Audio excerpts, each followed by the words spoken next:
In architecture, how we communicate our ideas is just as important as the design itself. Renderings help bring those ideas to life, turning models into stories your client can actually see and feel. In this video, I'll show you exactly how I turn a Revit model like this into rendering like this, all using D5 Render. This tutorial is designed for beginners. I'll walk you step by step through my Revit to D5 workflow, so you can create client-ready renderings for presentation straight from your Revit model. A big thank you to D5 Render for sponsoring this video. If you're new here, my name is Vlanka. I'm an educator and the principal at VERB. Let's dive in.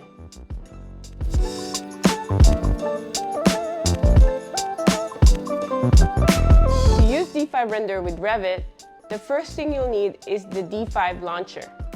That's the main hub where you can manage all your projects and plugins. Once that's installed, download the D5 Sync for Revit plugin. After installation, let's open Revit, and you'll notice a new D5 tab in your toolbar.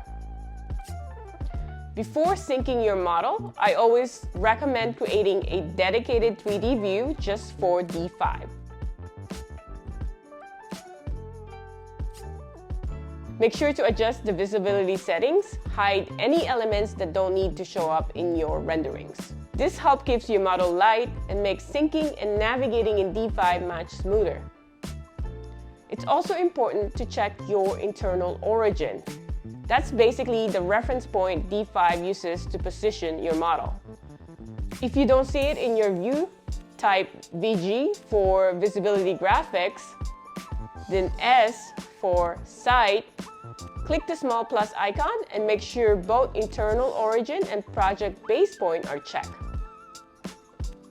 Everything in Revit is linked to that internal origin, so make sure your project base point sits close to it. That simple adjustment saves you a lot of trouble when syncing to D5 Render. Now, let's actually bring the Revit model into D5. Head to the D5 tab and click Start D5. This will launch D5 Render automatically. Click New Project, and your Revit model will import directly with a link established between Revit and D5. From here, you can model in Revit and visualize changes instantly in D5. To make that work in real time, turn Camera Sync on. Make sure your Revit view is set to perspective mode. If you make design updates in Revit, say you move walls, add furniture, or adjust materials, just click Sync Model to update the changes in D5. You can also bring your saved Revit camera views into D5 with Sync Camera and transfer lighting setup using Sync Lights. Alright, now let's take a closer look at the D5 Render user interface. At a high level, there are three main areas plus the viewport. On the left panel, you'll find three sections. Here, you can create scenes, add layers, and manage objects or imported models into your scenes. You can even filter objects to make editing easier. On the top bar, you can access the asset library. In the middle section has shortcut icons for quick access. Over the right panel, you'll see several tabs. Environment to adjust the sky, HDRI, and weather. Effects is for post-processing to adjust the style of your renderings. Inspector to edit detailed properties of any selected object, whether it's a model, material, or light. And of course, AI Atmosphere Match. This lets you quickly generate an atmosphere from a reference image. At the very top of the interface, you can create your images, videos, and use AI to enhance your renders. On the top right of the viewport, you'll find the camera settings, display mode, and navigation tools. To navigate inside D5 Render, use WASD to move around, Q and E to move down and up. You can hold Shift to speed up, or spacebar to slow down. By the way, if you're enjoying this video, you might want to check out something we're working on. It's a new course designed specifically for architects and designers who want to use Revit to design, not just to manage BIM models. We'll cover how to bring your concept model from Rhino into Revit, create client-ready renderings, and apply techniques to improve your drawing set. If that sounds like something you'd be interested in, you can join the waiting list using the link in the description below. Now, let's get back to our D5 and Revit workflow. Now that you're familiar with the D5 Render UI, let's start rendering. The first thing I like to do is to set up the main scene. I always keep my vertical, so I always select 2-point perspective in the camera settings. I like to keep the camera at an eye level, so I change the navigation to walk. Then I add the setup to my scene list. You can update the scene anytime by clicking the update button, and in the camera option, you can adjust the aspect ratio, focal length, depth of field, and other camera settings to get the exact shot you want. Now let's make the model look real by applying materials. You will need to go to the Asset panel, then the Material tab. D5 comes preloaded with a variety of materials ready to use. For my main building, I want concrete for the exterior, so let's type in concrete in the search bar. If you haven't downloaded yet, go ahead and click download. Then select the material and apply it to the elements in your scenes. As soon as you apply it, you can tweak the material setting to fit the project, adjust color, texture scale, roughness, or reflectivity. And if you want to reuse these settings in the future project, just save them in your asset library under the Local tab. One of the coolest features in D5 is the AI integration. You can now actually generate custom material from an image. Here's how to do it. In the Asset window, go to AI Material Snap, upload an image as a reference, and D5 will create a material you can apply directly to your scenes.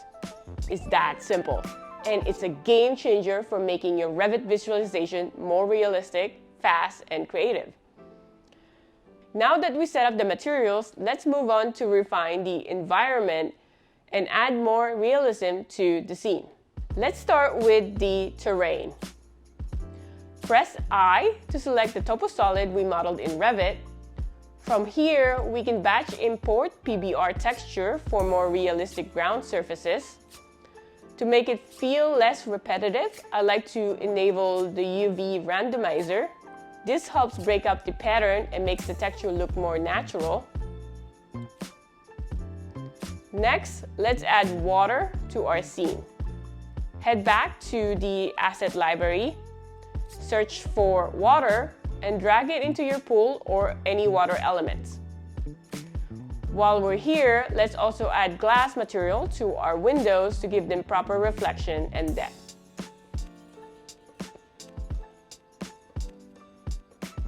After you applied all your materials, here's a quick tip that can improve realism. Select a surface, toggle on round corners, and set the radius to around 3. You'll notice the difference immediately. Those sharp, artificial edges start to look more softer and more natural. Now let's bring our environment to life with vegetation. One of the best features of D5 Render is the wide variety of preload trees, plants, and shrubs you can instantly add to your scenes. You can place them manually, but the fastest way is to use the brush tool, scatter tool, or path tool. Let's start with the brush tool. Just select the trees or plant you want to adjust, and then let's adjust the brush settings and paint them directly into your terrain.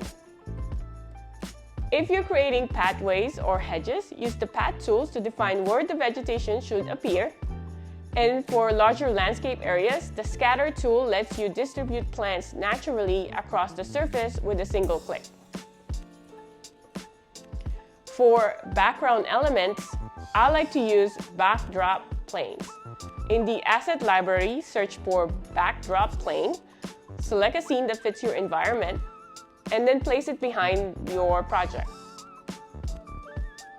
This instantly gives the illusion of depth and fills the horizon with trees or other context without having to model anything. Another feature I love in D5 Render is the interior parallax. Sometimes when your model isn't fully modeled inside, but you still want it to look like it's lived in, go to Assets, Interior Parallax, pick a residential interior, and place it right behind the facade. Once you adjust the lighting, it creates a detailed interior without the need of modeling furniture or lighting fixture. Next, let's adjust our environment and lighting. Under the Geo and Sky settings, you can manually tweak the sun position, intensity, and even the weather. Personally, I prefer working with HDRI environment. They just provide a beautiful natural lighting and reflections. You can use one of the D5 built-in HDRIs or import your own for more custom look. Now, for the final visual touch, let's do post-processing. In the past, you had to export your renders and edit them in Photoshop. But now, D5 lets you do it all inside the software. You can fine-tune exposure, contrast, bloom, and even use AI tools to match the style of a previous renderings. In this case, I'm using one of my earlier renders to keep the consistent visual language across my projects. Once everything looks right, let's move on to renderings. Go to the Image tab, adjust the camera settings, and set your aspect ratio. Make sure to enable all the render channels if you plan to do any post-editing later. When you're ready, hit Render, and D5 will start processing your final image. After rendering, you can even enhance the output using AI post-processing for the extra level of polish. Here are a few examples of my renderings, all created directly from Revit model using D5. Now let's take it a step further and create animations. Switch over to the Video tab. If you're new to this, D5 has video templates to help you get started quickly. Here are a few of the animation clips I put together from the same project.